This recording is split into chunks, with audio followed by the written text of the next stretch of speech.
Bonjour à tout le monde. Vous savez, sans ce livre-ci, ce n'est pas possible de comprendre le but de l'existence humaine.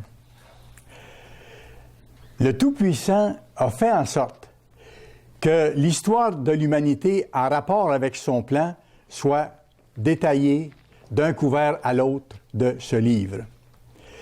Il y a l'Ancien Testament et le Nouveau Testament, mais en fait, ça forme une seule grande histoire. Ce sont les mêmes lois de Dieu qu'on trouve dans l'Ancien Testament, dans le Nouveau Testament, et le même plan de Dieu. Certaines choses ont été modifiées, comme par exemple les lois des sacrifices ont été arrêtées, parce que le sacrifice parfait, il est venu.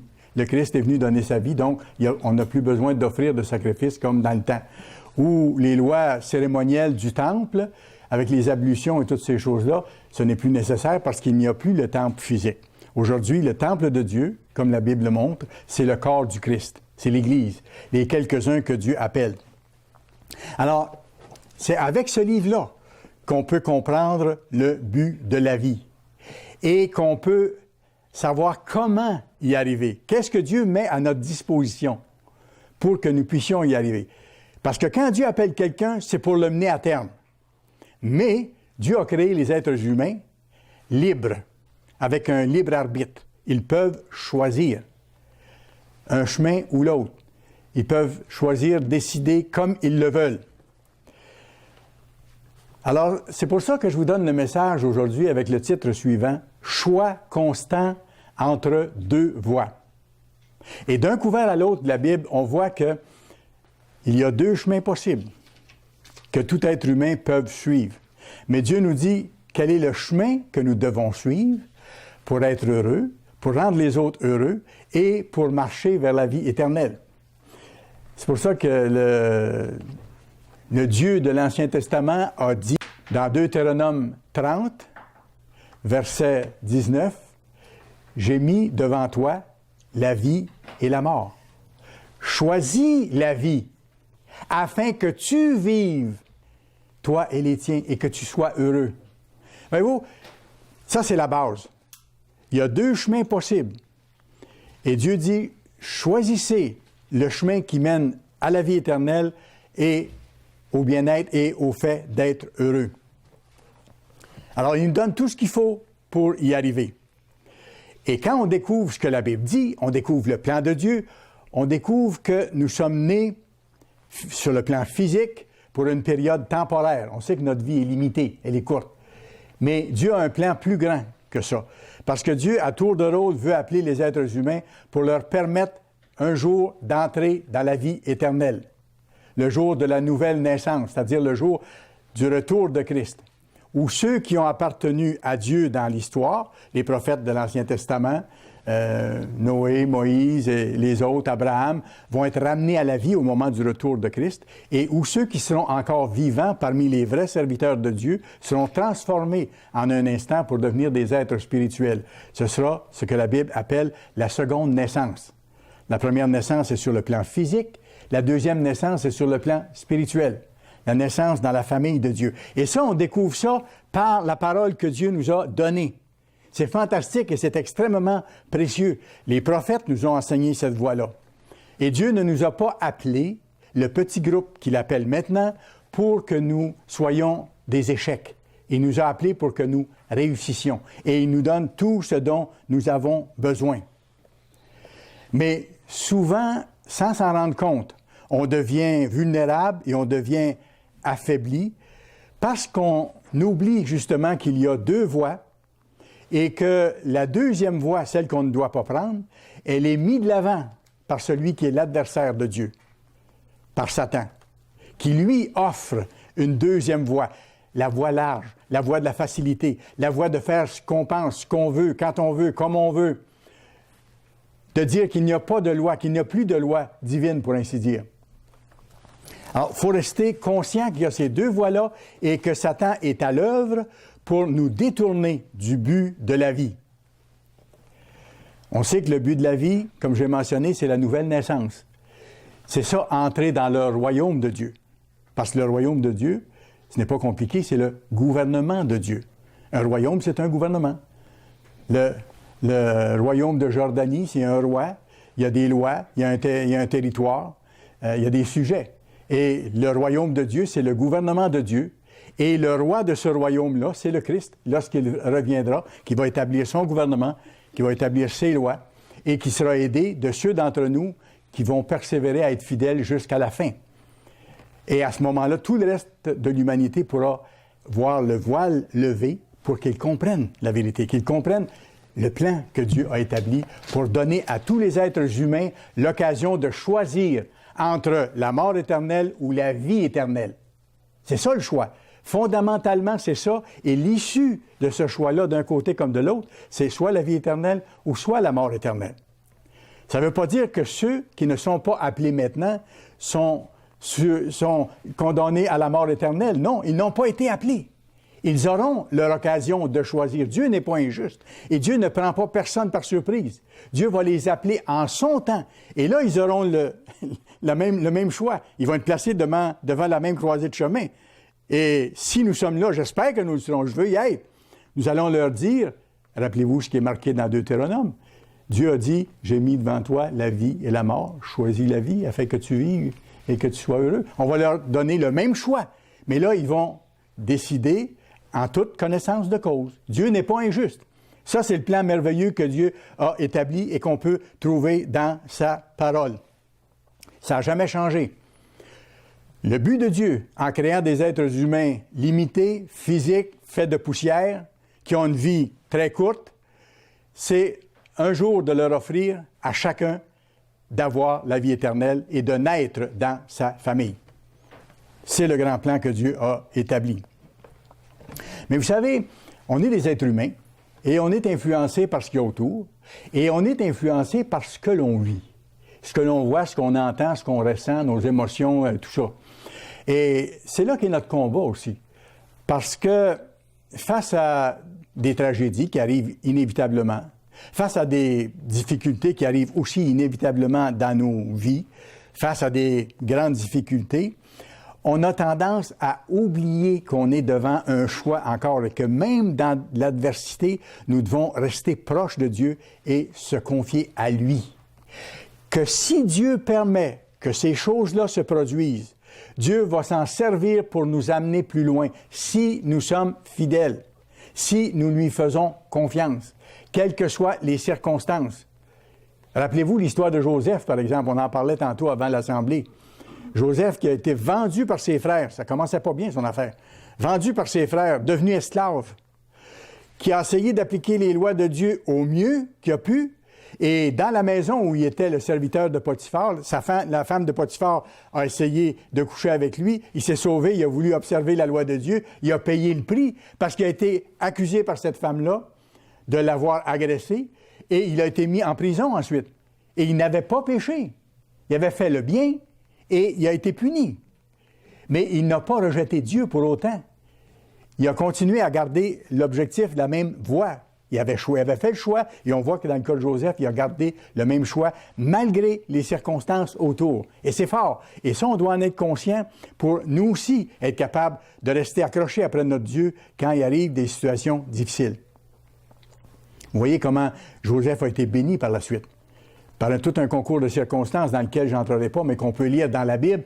À ce moment-là, il est devenu le deuxième en importance dans toute l'Égypte, et il a pu, lui, être celui qui a sauvé d'une mort certaine le reste de sa famille lors d'une famine. Dieu avait prévu ça longtemps d'avance. Dieu est en charge. Et quand Dieu travaille avec quelqu'un, il ne travaille pas avec tout le monde pour le moment. Mais quand Dieu travaille avec quelqu'un, il lui donne toutes les chances, toutes les occasions d'arriver à terme.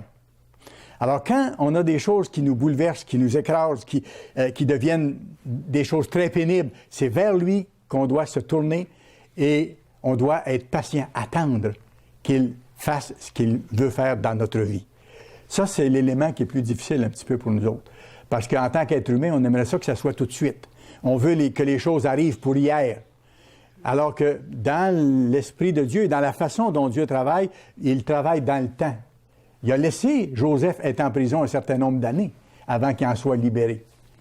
Il a, par contre, à ce moment-là, permis à Joseph de développer un caractère solide, une stabilité, d'être attaché après Dieu. C'est fort. Et nous, ça doit être exactement la même chose. Dieu permet les obstacles. Dieu permet qu'il arrive des choses difficiles. Je vais plus loin. Dieu permet que Satan continue son travail. Je peux l'affirmer sans l'ombre d'un doute. Parce que Dieu est le Tout-Puissant. Et si Dieu décidait que Satan n'a plus rien de possibilité à faire, il le ferait. Comme si Dieu avait décidé d'appeler tout le monde sur la face de la terre maintenant, rien ne l'empêcherait de le faire parce qu'il est le Tout-Puissant. Mais il ne le fait pas parce que ça ne fait pas partie de son plan. C'est pour ça qu'il appelle maintenant ce que la Bible appelle un petit troupeau, quelques-uns seulement, de différentes nations, de différentes langues, de différents pays. Pourquoi? Pour former une équipe qui va travailler sous le Christ pour servir des gens de différentes nations, de différents pays, de différentes langues, de différentes expériences de vie après le retour de Christ, parce qu'on aura travaillé avec tous les êtres humains qui vont rester encore vivants sur la face de la terre, êtres humains physiques, après que le Christ sera revenu. Mais Dieu permet à Satan d'exister et à continuer son travail, et il s'en sert pour nous tester aussi. Il s'en sert pour nous tester. Il aurait pu faire autrement, oui, mais ça, c'est des raisonnements humains. Tout ce que Dieu fait, on peut être certain de ça, c'est que tout ce que Dieu fait, c'est juste, tout ce que Dieu fait, c'est bon, et tout ce que Dieu fait, c'est pour notre bien. Ça, il faut en être conscient, puis s'en rappeler lorsqu'il arrive des circonstances difficiles, ou des choses qu'on ne comprend pas. Parce qu'on ne comprend pas toujours, au moment où les choses arrivent, pourquoi ça arrive et où ça va nous mener. Mais si on a comme objectif d'aller au royaume de Dieu et de faire confiance à Dieu, on lui demande l'aide pour attendre, pour patienter, et on met ça entre ses mains en disant « Donne-moi, entre-temps, de faire ta volonté. » C'est ça qui compte. Et là, Dieu va développer son caractère en nous de bonne façon. Vous savez, c'était pas possible que Dieu nous crée des êtres en tant qu'êtres parfaits tout d'un coup qui ne pécherions jamais. Pourquoi? Parce que s'il avait fait ça, vous et moi, nous serions des robots.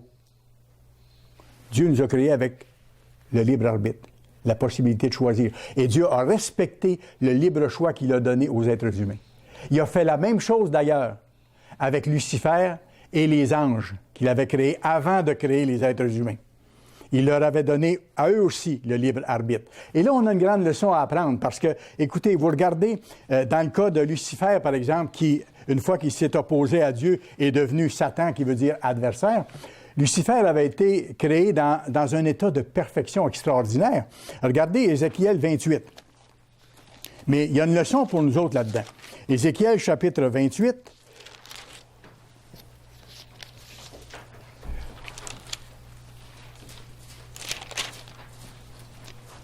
Et on va commencer au verset 12. Ça parle de Satan du jour où il a été créé, parce que Satan est un être créé. Il y a eu un commencement. C'est un être spirituel, mais c'est un être créé par Dieu. Alors, versets 12 à 16. « Fils de l'homme, prononce une complainte sur le roi de Tyr. » Ça, il s'agit de Satan ici. « Tu lui diras, ainsi parle le Seigneur l'Éternel. Tu mettais le sceau à la perfection. Tu étais plein de sagesse, parfait en beauté. Tu étais en Éden, la première création de Dieu. » Avant que Satan se rebelle avec ses gens et que toute la création devienne tohu et bohu, chaotique, avant que Dieu refasse la surface de la terre, comme on voit dans Genèse 1, verset 2. Tu étais en Éden, le jardin de Dieu. Tu étais couvert de toute espèce de pierres précieuses. Les êtres humains n'existaient pas à ce moment-là encore. Il parle de Satan ici. Tu étais couvert de toute espèce de pierres précieuses, de sardoine, de topaz, de diamant, de chrysolite, d'onyx, de jaspe, de saphir, d'escarboucle, d'émeraude et d'or. Toutes sortes de choses très riches, très belles. Tes tambourins et tes flûtes étaient à ton service, préparés pour le jour où tu fus créé. Donc, Lucifer a été créé par Dieu à un moment donné. Tu étais un chérubin, on voit, il le définit ici. Tu étais un chérubin protecteur aux ailes déployées. Je t'avais placé et tu étais sur la sainte montagne de Dieu. Je t'avais mis comme étant partie de mon gouvernement, comme faisant partie de mon gouvernement. Tu marchais au milieu des pierres étincelantes. Tu as été intègre dans tes voies depuis le jour où tu fus créé. Donc, Lucifer a été juste, a été correct très longtemps. À partir du moment où il a été créé, Dieu ne mentionne pas pendant combien de temps, mais ça n'a pas toujours duré. Depuis le jour où tu fus créé, jusqu'à celui où l'iniquité a été trouvée chez toi. Donc, il a péché. Par la grandeur de ton commerce, tu as été rempli de violence, tu as péché, je te précipite de la montagne de Dieu. Et on sait que Satan a essayé de monter au trône de Dieu, comme on voit dans Ésaïe 14, pour renverser Dieu et prendre sa place. Il dit, je monterai au sommet des nues et je serai comme le Très-Haut. Je serai le Très-Haut. Alors, écoutez, Dieu avait créé cet être-là splendide, avec beaucoup de sagesse, beaucoup de beauté. Il réussissait, il avait beaucoup d'opulence, il avait tout, mais il a manqué son coup. Pourquoi? Parce qu'il avait le libre arbitre et qu'il a mal utilisé ce libre arbitre-là pour se laisser être orgueilleux, vaniteux et vouloir remplacer celui qui lui avait tout donné. C'est ça qui s'est passé. Alors écoutez, il y a une leçon pour nous autres, parce que nous autres, on est des êtres poussières qui vont retourner à la poussière. On a le même libre arbitre. Mais on n'a pas été créé avec toute la sagesse que Satan, Lucifer alors avait, ni toute la beauté, ni toute la richesse, ni tout ce que vous voulez. On n'a rien de ça. Comprenez-vous? Alors, il y a encore plus de chances que nous, on manque notre coup dans un sens. Mais ce n'est pas la richesse, ce n'est pas la réussite, ce n'est pas la sagesse qui fait qu'on va réussir spirituellement. C'est le choix qu'on fait de s'attacher à Dieu et de lui demander de faire sa volonté en toutes choses, d'obéir à ses lois, de ne pas être orgueilleux, de ne pas être vaniteux, de dire Dieu, sans toi, je ne suis rien. Aide-moi dans tout ce que j'ai à faire. Aide-moi à comprendre ce que je peux comprendre et ce que je ne peux pas comprendre maintenant, à attendre de le comprendre plus tard. Être capable d'avoir cette sagesse-là. Ce qui est arrivé avec Satan aussi, c'est qu'il a commencé à détourner ses yeux de l'être suprême qui était son créateur. Ça, il faut voir ça aussi. Pour les tourner vers lui, en admirant sa propre beauté, en disant « Moi aussi, je suis intelligent. Moi aussi, je peux faire des choses. J'en ai déjà fait de grandes, et ainsi de suite. Donc, je pourrais éventuellement remplacer celui qui m'a créé. » Voyez-vous, quand on enlève les yeux de sur Dieu, on devient faible, on devient vulnérable et on commence à se croire important. On commence à se penser important. Et là, en plus, on fait moins confiance à Dieu parce qu'on regarde moins vers le Tout-Puissant qui peut toutes choses, qui peut nous sortir des pires situations, qui peut nous donner la force de passer à travers les pires épreuves ou qui peut nous en délivrer totalement, selon son choix, selon sa décision, selon ce qui est le mieux pour nous. Mais lorsqu'on détourne les yeux de lui, à ce moment-là, il faut qu'on trouve une solution quelque part. Il faut compter sur quelqu'un. Et le quelqu'un sur qui on compte, c'est nous. On s'appuie sur notre poussière, pour ainsi dire. On s'appuie sur notre inutilité ou sur notre impuissance et on se pense important. Et ça devient une sorte d'orgueil aussi d'abandonner Dieu en se percevant de cette façon-là. Et là, dans l'esprit de celui ou de celle qui fait ça, il y a de la confusion qui s'installe. Il y a une incertitude. Et à ce moment-là, on commence même à douter de Dieu. Et on ne doit jamais, jamais, jamais douter de Dieu. Ces doutes-là ne viennent pas de Dieu. Il faut évaluer les pensées qui nous viennent à l'esprit. Dire, est-ce que cette pensée-là peut venir de Dieu? Il y a parfois des choses qui nous viennent à l'esprit qu'on a l'intention de faire quelque chose ou de réagir de telle façon. Mais lorsqu'on n'est pas certain, prenons le temps de demander à Dieu de voir si ça vient vraiment de lui.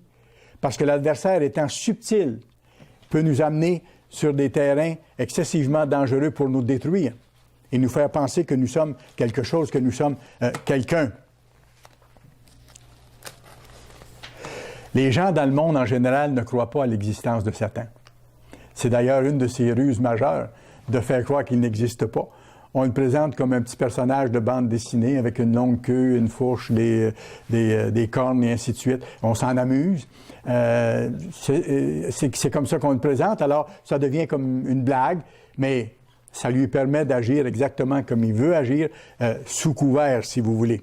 Et Satan va faire tout pour nous empêcher d'arriver au but, naître dans la famille de Dieu. Il s'en est pris dès le début au prince de notre salut. Parce qu'au moment où le Christ est né, vous savez, on a fait tuer tous les enfants de 2 ans et moins dans la région. C'était inspiré par celui qui s'en est pris à celui qui allait devenir le prince de notre salut. Il voulait détruire le plan de Dieu. Ça a toujours été ça. Ça a toujours été ça et c'est encore ça aussi. Il veut détruire ceux que Dieu appelle. C'est pour ça qu'il s'applique sur le petit troupeau que Dieu appelle maintenant. Et c'est pour ça qu'on a les difficultés qu'on a parfois. Mais on doit compter sur celui qui est plus puissant que tout. Et s'il permet à Satan de nous rejoindre d'une certaine façon, il faut lui demander de restreindre Satan dans les choses qui sont dommageables pour nous, de nous aider à résister. C'est pas pour rien que la Bible dit « Résistez au diable et il fuira loin de vous ». C'est pour ça qu'il faut voir aussi quelles sortes de pensées nous viennent à l'esprit. Allez dans Apocalypse 12, versets 3 et 4. On va juste voir ici ce qui s'est passé au moment de la naissance du Christ. Apocalypse 12, versets 3 et 4. Un autre signe parut encore dans le ciel, et voici, c'était un grand dragon rouge, rouge feu, ayant 7 têtes et 10 cornes, et sur ses têtes 7 diadèmes. Sa queue entraînait le tiers des étoiles du ciel. Et on sait que le terme étoile du ciel, ça représente les anges. Ça, c'est quand Satan s'en est pris au trône de Dieu pour le renverser. Satan était responsable d'un tiers des anges d'administrer la terre. Et il a décidé, avec ses anges, qu'il avait convaincu, qu'il avait corrompu. Il est monté au trône de Dieu pour renverser le trône de Dieu. Ça décrit cette scène-là ici. Lorsque Satan a été rejeté sur la terre avec ses démons, sa queue entraînait le tiers des étoiles du ciel et les jetait sur la terre. Le dragon se tint devant la femme, devant l'Église, qui allait enfanter, afin de dévorer son enfant lorsqu'elle aurait enfanté. Elle enfanta un fils qui doit paître toutes les nations avec une verge de fer. C'est qui? C'est le Christ. C'est le roi des rois. Satan s'en est pris à lui en tant que petit enfant pour essayer de le détruire. Bien sûr, Dieu étant Dieu, et Dieu ne l'a pas permis. Dieu a restreint Satan de ce côté-là, et le Christ a accompli ce qu'il devait accomplir. Dieu a permis à Satan toutes sortes de choses, même de mentir sur Dieu. Comment de religions existent qui sont contraires à Dieu, contraires aux principes bibliques, qui disent que les lois de Dieu sont abolies, par exemple, ou que les fêtes de Dieu sont abolies, et ainsi de suite. Dieu permet qu'il en soit ainsi. Ce n'est pas le monde de Dieu autour, c'est le monde de Satan. Et il a semé toutes sortes de choses pour rendre les gens confus. Soit que les gens n'ont pas de religion du tout, ou ont des religions de A à Z de variété, mais il existe une seule Église qui se base sur la Bible exclusivement, même si elle n'est pas parfaite. Vous devez le prouver. Vous devez prouver quelle est cette Église-là. Quelle est l'Église qui enseigne véritablement ce que la Bible enseigne, les fêtes qu'elle enseigne, le sabbat qu'elle enseigne, les directives que Dieu a données. Il faut le prouver pour soi-même, prendre le temps de le faire. Et après, lorsque c'est objet d'une conviction, demander à Dieu de nous aider à faire le reste du chemin. Mais quand on commence à comprendre ça, c'est parce que Dieu nous a donné un peu de son Saint-Esprit avec nous pour qu'on commence à le comprendre. Déjà, c'est une grande bénédiction qui nous est accordée. Et là aussi, on a le choix. Ou bien je referme le livre, ou bien je fouille plus loin et je vérifie pour être capable de faire ce que Dieu me demande. Mais nous sommes des êtres limités, physiques. Et notre vie physique limitée, ce n'est pas un objectif en soi. Ce n'est pas notre but. Si c'est juste ça notre but, mangeons et buvons, car demain nous serons morts. Si c'est juste de retourner à la poussière, s'il n'y a pas un être supérieur qui a donné cette vie-là, qui a quelque chose de plus grand à l'esprit pour nous, ça ne vaut pas la peine. Mais il y a quelque chose de tellement merveilleux qui nous montre dans sa parole, parce que le but de Dieu, c'est de nous amener à faire partie de sa famille, de devenir fils et filles de Dieu. C'est ce que la Bible dit, exactement. Et c'est pour ça que le Christ a dit qu'on peut s'adresser au souverain de l'univers en disant « Papa, notre Père ». Pourquoi? Parce qu'il est notre Père. Et il veut devenir notre Père à part entière, dans le sens qu'il veut nous amener à être membres de sa famille à part entière en étant devenus des êtres spirituels. Mais souvent, nous sommes faibles et souvent, nous nous laissons décourager parce que, sans nous en rendre compte, nous laissons Satan avoir le dernier mot. Il faut être vraiment conscient de résister à Satan ou de résister aux pensées mauvaises qui nous viennent. De toutes sortes de pensées mauvaises, ou même parfois des pensées qui peuvent sembler bonnes, mais il faut faire attention. Analyser les choses, prendre le temps. Quand la Bible dit, avant de réagir, avant de répondre, prenez le temps de réfléchir à ce que vous allez dire, à comment vous allez réagir. Quand quelqu'un dit quelque chose, ou fait quelque chose, notre première réaction, moi le premier, c'est de réagir très vite. Mais là, on réagit sous l'émotion. On n'a pas vraiment compris ce que l'autre voulait nous dire. Et souvent, on gâte la sauce. Même dans un couple entre nous. Quelqu'un, mon épouse va me dire quelque chose. Si je ne prends pas le temps de voir ce qu'elle veut me dire dans les circonstances où elle me le dit, je peux réagir de mauvaise façon et puis gâter la sauce, pour ainsi dire. Satan est passé maître dans l'art de brouiller les communications. C'est le prince de la puissance de l'air. Alors, c'est pour ça que je vous dis, c'est pour ça que je parle de ce sermon aujourd'hui, toujours être conscient qu'il y a deux voies. Et la deuxième voie, c'est celle que Satan alimente. Et quand ce genre de situation-là arrive ou que ce genre de pensée-là arrive, il faut vraiment faire attention pour ne pas aller dans la deuxième voie. Vous savez, quand quelqu'un vient nous dire du mal d'une autre personne, est-ce que je prends plaisir à l'écouter ou si je trouve des bonnes qualités à cette personne-là et que je m'éloigne du fait d'embarquer dans des accusations contre elle? Vous savez, là encore, j'ai le choix de réagir de bonne façon. Résistez au diable et il fuira loin de vous. C'est une promesse. Et c'est une promesse qu'on peut demander à Dieu. Quand j'ai de la misère, quand j'ai de la difficulté, je peux aller à genoux devant Dieu puis dire, « Père, tu as écrit que si on résiste au diable, il va fuir. Aide-moi à résister. Puis aide-moi à passer par-dessus mes émotions humaines que lui pourrait utiliser pour brouiller mes cartes, mais pour que je reste attaché à toi plutôt. » Dieu permet que Satan nous tente.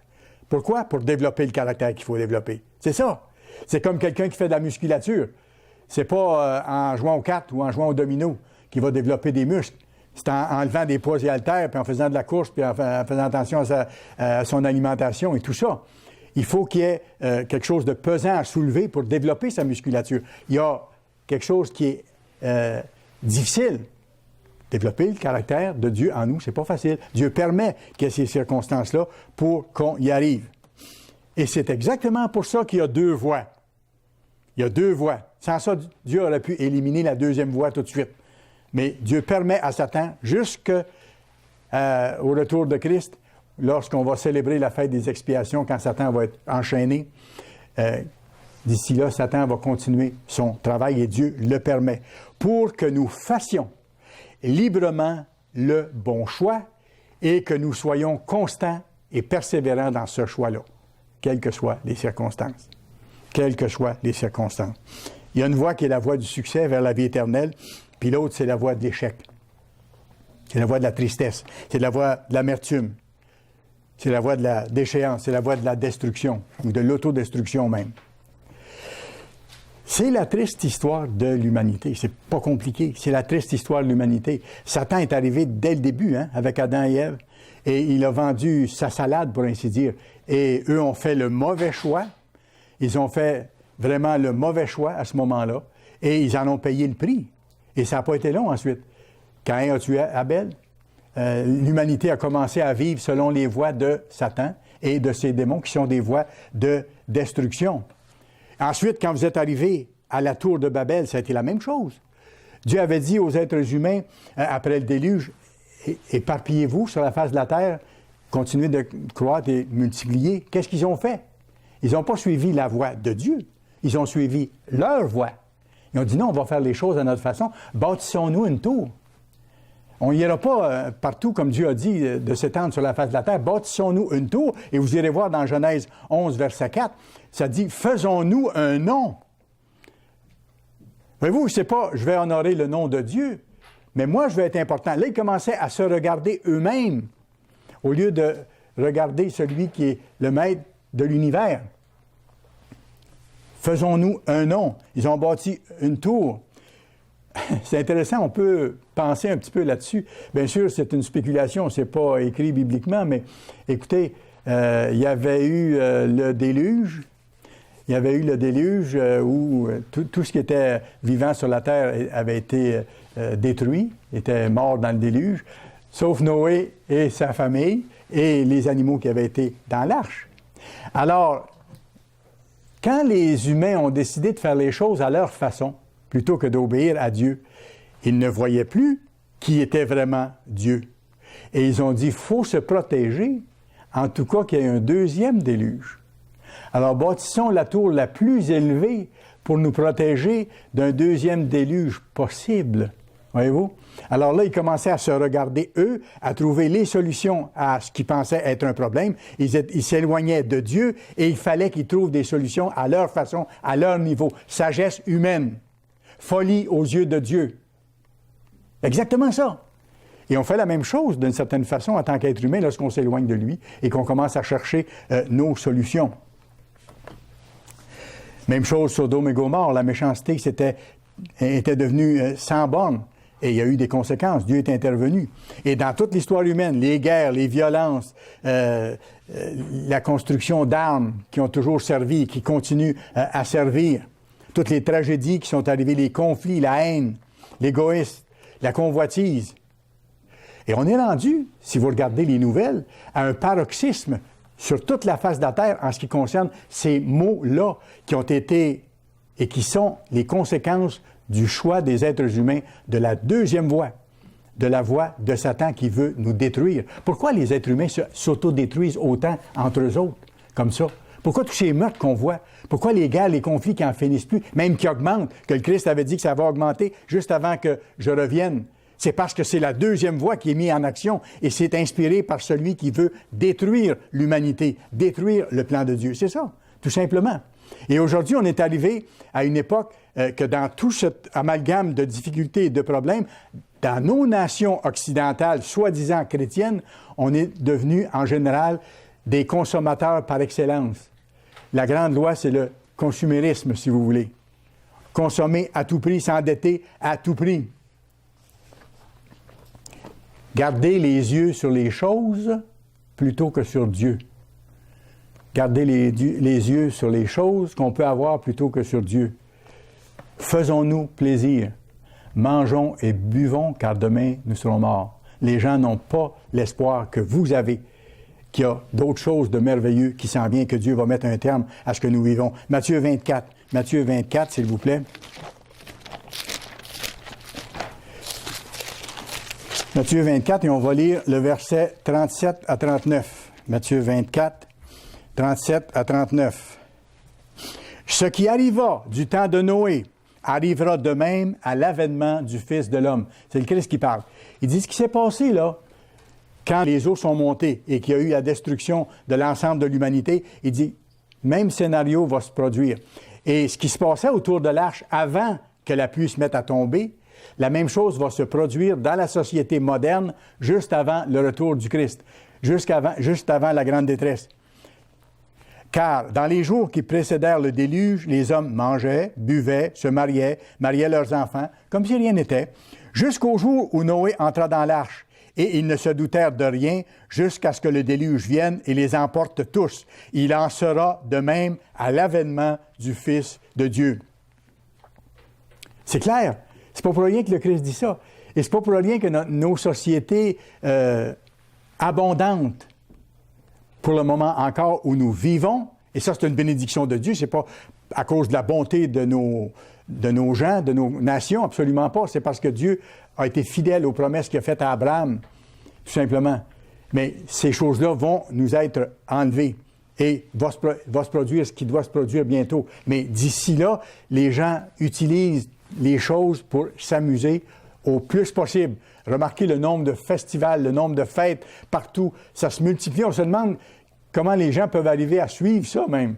C'est incroyable ce que vous voyez dans les annonces. Parce qu'on veut fêter, on veut faire le party à toutes les raisons imaginables. Boire le plus possible, manger le plus possible, se faire plaisir le plus possible. On oublie que c'est vide jusqu'à temps qu'on frappe le mur. C'est exactement ça qui s'en vient. Nous, il faut abandonner les habitudes et les attitudes qui vont avec ce genre de vie-là. On a un autre but. Dieu nous a révélé dans sa parole un but extraordinaire. Allez dans Jean chapitre 12, s'il vous plaît. Vous savez, pour le moment, Dieu a aveuglé les gens. Dieu aime tous les êtres humains et il va donner à tous les êtres humains leur chance de comprendre, mais à tour de rôle, selon le plan que lui a établi. Mais si les gens ne comprennent pas, c'est que Dieu, pour l'instant, ne leur permet pas de comprendre, parce qu'il sait que c'est mieux comme ça, pour l'instant. Ils auront leur chance. Jean 12, versets 39 et 40. Ainsi ne pouvait-il croire parce qu'Ésaïe a dit encore, Il a aveuglé leurs yeux et il a endurci leur cœur, de peur qu'ils ne voient des yeux, qu'ils ne comprennent du cœur, qu'ils ne se convertissent et que je ne les guérisse. Comprenez-vous que c'est la volonté de Dieu que ça soit comme ça? Jean 12, versets 39 et 40. C'est la volonté de Dieu que ce soit comme ça. Mais Dieu n'étant pas injuste, il va donner une chance à tous ces gens-là un peu plus tard, après le retour du Christ.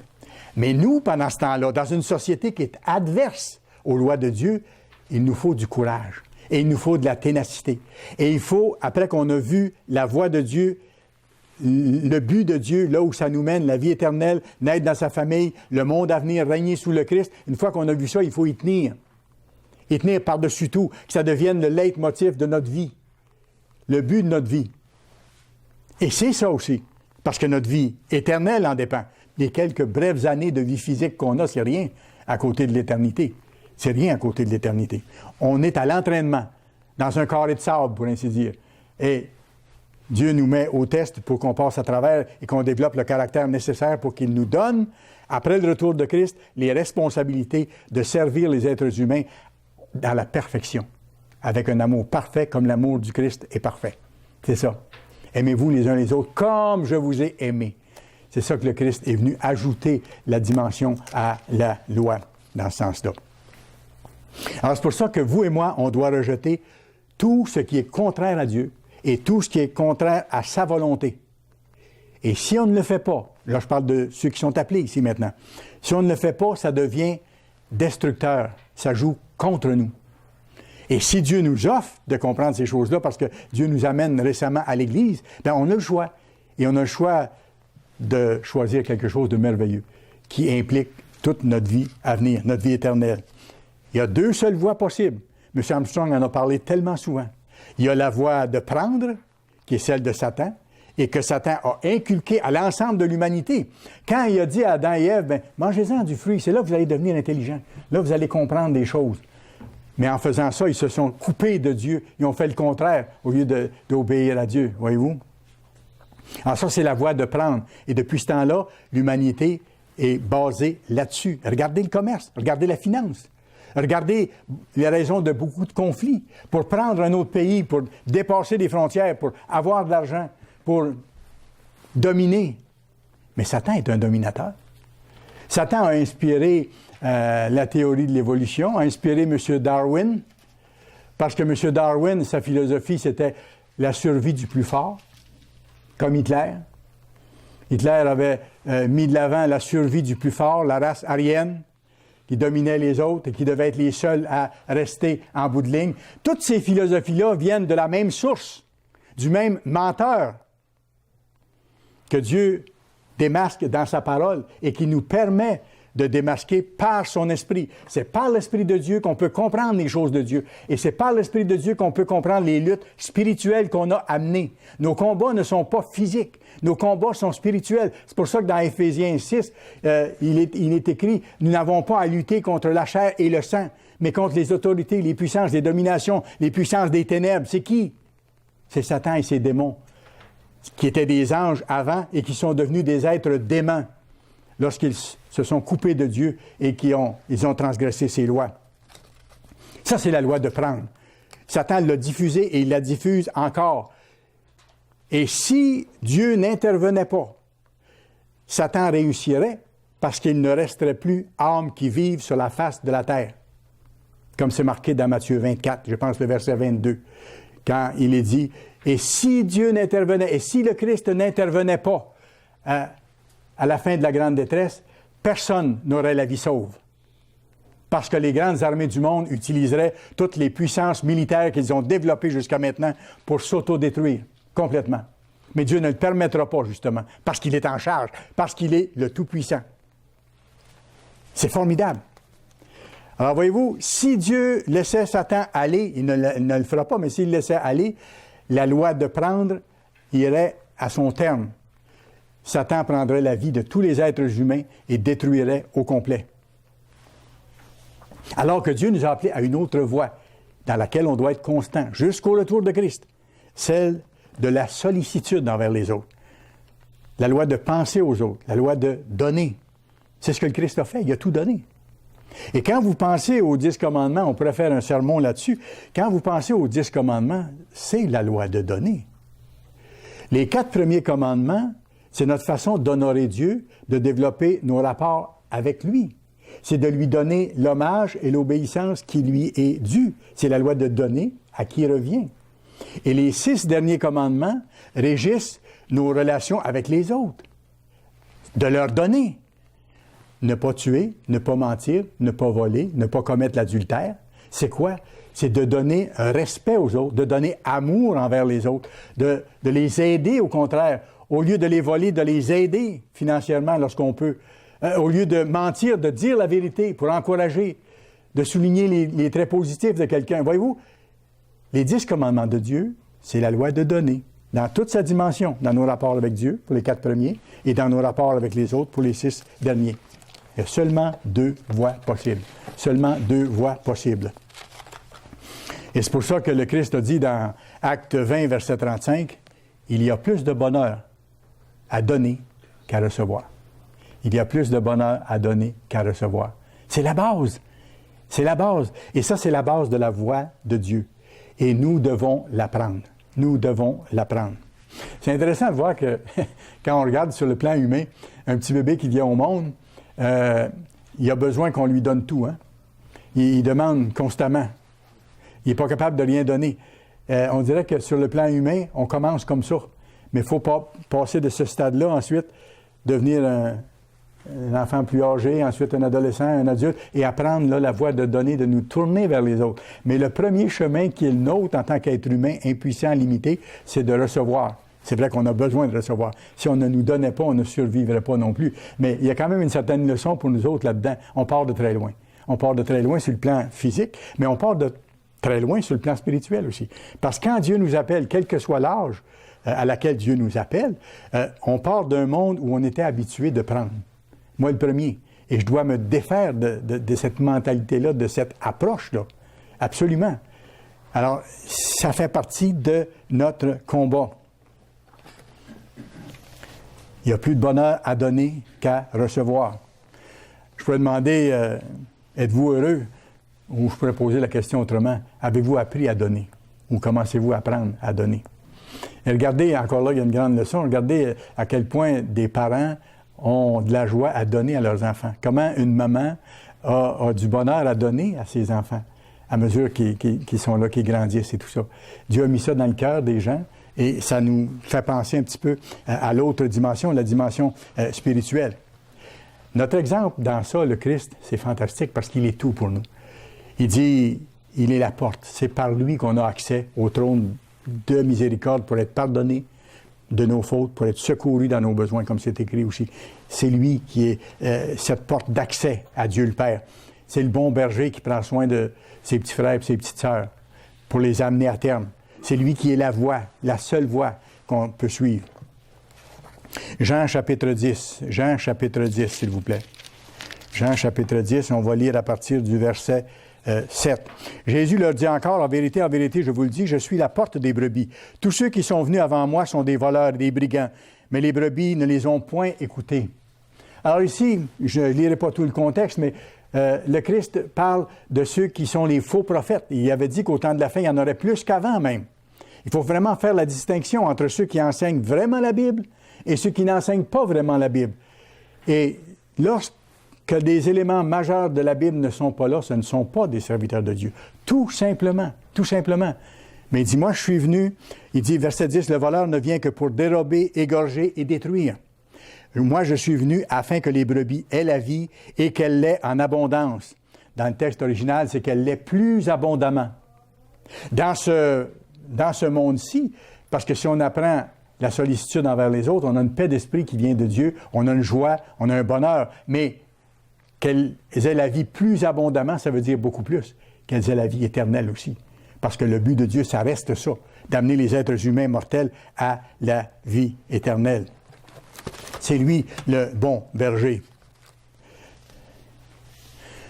Regardez le verset 15 et 16 du même chapitre.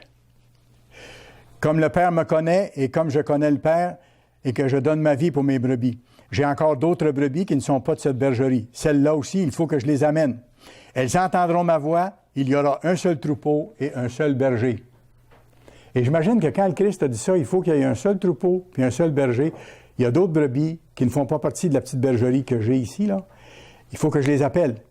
Sans doute qu'ils pensaient à ce moment-là aux 10 tribus perdues qui étaient déjà éloignées de la Terre Sainte à ce moment-là, qui n'étaient pas revenus, bien sûr, mais ils pensaient aux autres qui allaient être appelés au cours de l'histoire aussi.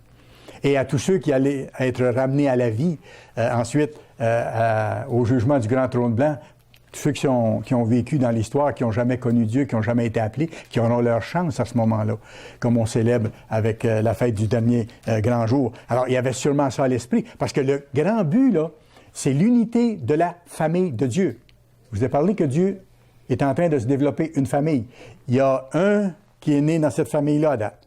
Le premier-né de plusieurs frères, le Christ, qui est né à la vie éternelle. Et il veut amener plusieurs fils à cette gloire-là qu'il a redonnée au Christ. Et il dit, il y aura un seul troupeau et un seul berger. Et ici, je fais une petite digression.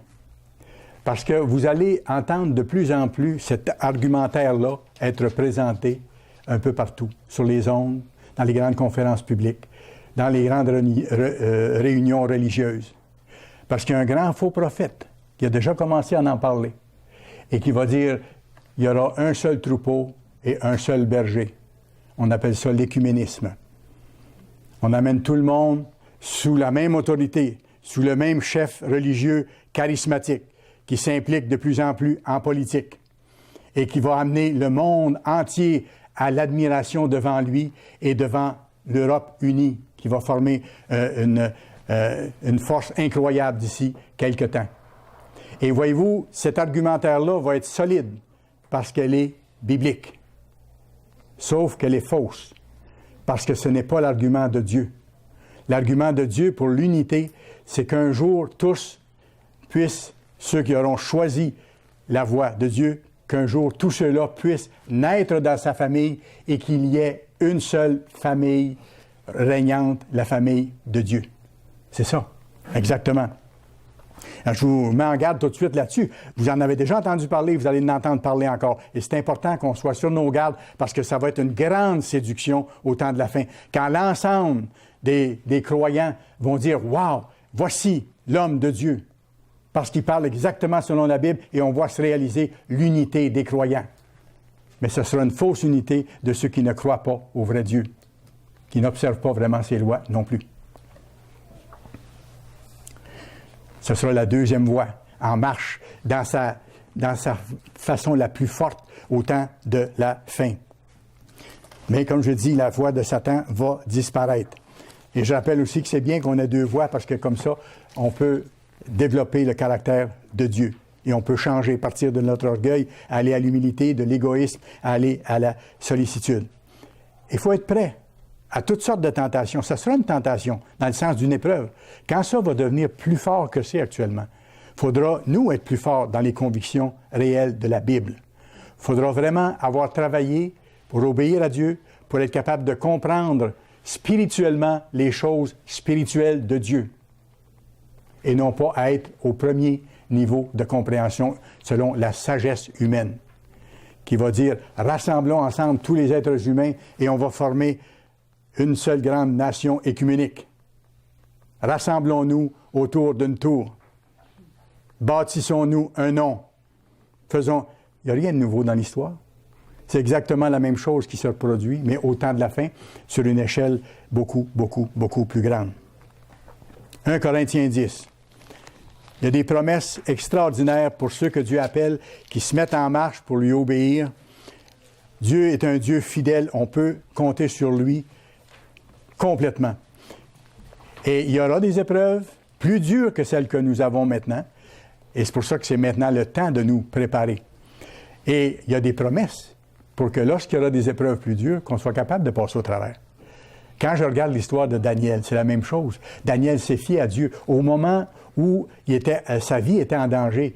quand Nabuchodonosor a eu ce songe-là, et que là, on voulait faire mourir tous les sages, et qu'on voulait faire mourir Daniel avec, et que Daniel, au lieu d'avoir peur et de se cacher, est allé devant Dieu, demander à Dieu de l'aider dans les circonstances, et Dieu lui a donné d'interpréter à Nabuchodonosor son songe. Écoutez, il était tout seul, là, devant cet empereur-là qui avait droit de vie ou de mort sur n'importe qui.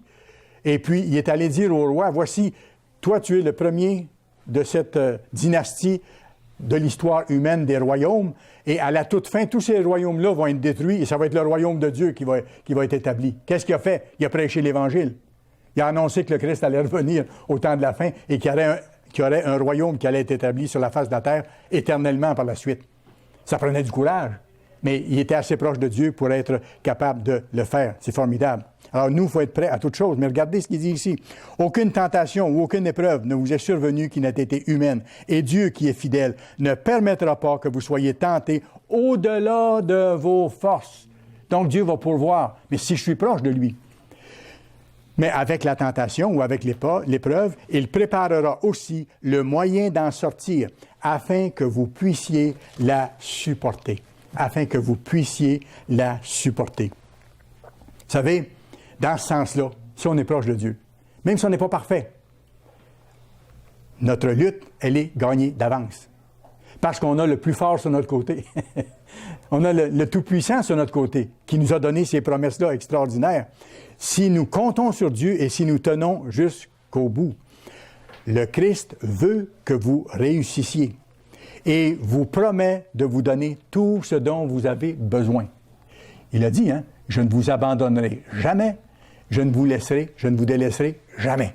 Mais nous, il ne faut pas l'abandonner ou le délaisser ou s'éloigner. Parce que lorsqu'on s'éloigne du cœur de l'action, de l'Évangile, si on s'éloigne de l'obéissance à Dieu, il faut lutter. On n'est pas parfait, il faut continuer à lutter. Mais si on s'éloigne et qu'on laisse aller les choses et qu'on néglige, à ce moment-là, on devient vulnérable. Et l'adversaire s'en prend aux plus faibles, à ceux qui s'éloignent du centre, du cœur de l'Église ou du cœur de l'action, si vous voulez. Mais notre lutte est gagnée d'avance si on reste proche de Dieu. Dieu veut qu'on réussisse. Il veut qu'on fasse confiance au bon berger. Nous sommes des soldats et nous devons combattre régulièrement. Régulièrement. Faisons notre part. On a une part à faire. Il faut l'accomplir. Oui, par la Bible, on voit que Jésus-Christ va revenir, qu'il va établir son gouvernement sur la terre, qu'il va mettre fin à toutes les souffrances, que sa loi de sollicitude sera enseignée à tout le monde et que les cœurs seront changés quand le voile sera levé, quand tous pourront comprendre, ça leur sera donné à ce moment-là. Ça, c'est merveilleux ce qui s'en vient. On le croit. Mais croire au retour de Christ et croire à tout ça, ce n'est pas suffisant. Ce n'est pas suffisant. Il faut agir en conséquence. Simplement le savoir, ça donne rien. Simplement le savoir, ça donne rien. C'est ce que je fais avec ce que je sais qui compte. Et c'est pour ça le message que je vous ai donné aujourd'hui, un constant choix de la voie de Dieu. Parce que ce choix-là, il est contraire à la société, il demande du courage, et le courage, on le trouve auprès du roi des rois, auprès du Fils de Dieu, de celui qui a eu le courage extrême même de donner sa vie pour nous. C'est lui qui va nous donner. C'est lui qui vit sa vie en nous par son Saint-Esprit, comme c'est marqué dans Galates 2, verset 20. Paul dit, ce n'est plus moi qui vis, c'est le Christ qui vit en moi. Pourquoi il dit ça? Parce que c'est l'Esprit de Dieu qui est dans ceux qui sont baptisés, qui ont reçu le Saint-Esprit. Et c'est l'Esprit du Christ. Et à ce moment-là, on peut dire que le Christ combat en moi, que le Christ combat pour moi, pour que je vienne à bout d'éliminer mes mauvaises habitudes, mes faiblesses, et ainsi de suite. Ça ne se fait pas d'un coup, il ne faut pas se décourager. Mais là, on a vu tantôt, avec la tentation, il prépare le moyen d'en sortir. Mais encore faut-il vouloir s'en sortir. Parfois, on hésite à sortir de certaines mauvaises habitudes ou d'éliminer certaines choses. Mais il faut se mettre à l'action et aller de l'avant. Et avec son aide, on va y arriver. Vous savez, j'insiste là-dessus parce que c'est important. On a tous des êtres chers qui ne sont pas là à l'Église. Des gens de nos familles, de nos parents, de nos enfants, de nos cousins et cousines, des amis très chers. Ils ne sont pas perdus. Quand on voit la beauté du plan de Dieu, Dieu qui est un Dieu juste, ils ne sont pas perdus. Dieu va les appeler eux aussi, chacun, mais au meilleur moment pour eux. Dieu sait quand c'est le meilleur moment pour quelqu'un d'être appelé. Si vous aviez été appelé il y a 10 ans, ça n'aurait pas été la même chose. Ou si vous aviez été appelé 10 ans avant le temps que Dieu vous appelle, ça aurait été sans doute tout à fait différent. Ce n'était pas le moment. Mais quand ça a été le moment, vous avez commencé à comprendre. Et si vous vous êtes mis en marche, Dieu vous a donné davantage de son esprit. Vous avez eu de la joie, du bonheur à trouver ces choses-là et à les mettre en pratique. C'était le temps. Ce sera la même chose pour tous vos êtres chers.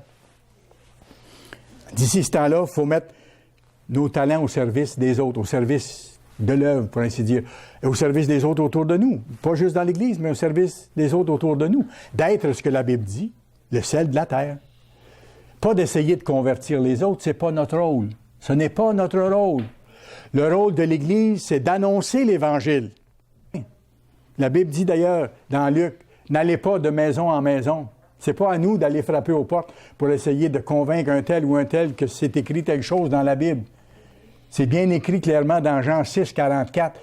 Le Christ dit, « Personne ne peut venir à moi, personne ne peut devenir chrétien si le Père ne l'appelle. » Donc, il faut que Dieu prenne une décision dans chaque cas d'attirer la personne au Christ. Si la personne se laisse attirer et commence à mettre les choses en pratique, Dieu met son esprit de plus en plus avec cette personne-là. Et elle évolue dans son cheminement spirituel. Elle réalise qu'elle a causé la mort de Christ. Elle veut demander le baptême pour être pardonnée de toutes ses fautes passées. Et après le baptême, elle reçoit l'imposition des mains. Et là, le Saint-Esprit de Dieu est placé dans cette personne-là pour qu'elle soit scellée du Saint-Esprit. Un dépôt de la vie éternelle. C'est le commencement de la vie éternelle pour cet être humain-là, qui s'est repenti, qui a regretté sa vie passée, qui veut changer, qui a demandé pardon, qui a passé par les eaux du baptême, qui a été lavé entièrement de sa vie passée, et là, qui reçoit les arts de l'Esprit, le sceau de Dieu, le germe de Dieu, pour ainsi dire. C'est fantastique quand on voit le plan de Dieu dans toute sa réalité. Alors nous, on doit être le sel de la terre. On doit aimer les gens autour, être poli, être serviable, être des exemples de la voie de Dieu dans un monde qui ne suit pas la voie de Dieu. Mais justement, on est appelé à vivre autrement, parce qu'on représente une autre culture. Parce que nous sommes, comme la Bible dit, et c'est pas une moindre déclaration, nous sommes ambassadeurs de Christ. Et quand quelqu'un est ambassadeur d'un pays, il doit se comporter exactement comme les gens de sa culture dans le pays où il a à faire la représentation, parce qu'il représente son pays. Et il doit faire connaître les valeurs de son pays par sa façon de vivre, sa façon de réagir, ainsi de suite. Alors, nous sommes ambassadeurs de Christ, et c'est important. Et on doit mettre en pratique la règle d'or que le Christ nous a donnée. Aimez-vous les uns les autres comme je vous ai aimé. Et ça veut dire qu'il n'y a pas de limite à aimer les autres et à servir les autres. Lui est allé jusqu'à la limite même de donner sa vie, comme je mentionnais tantôt.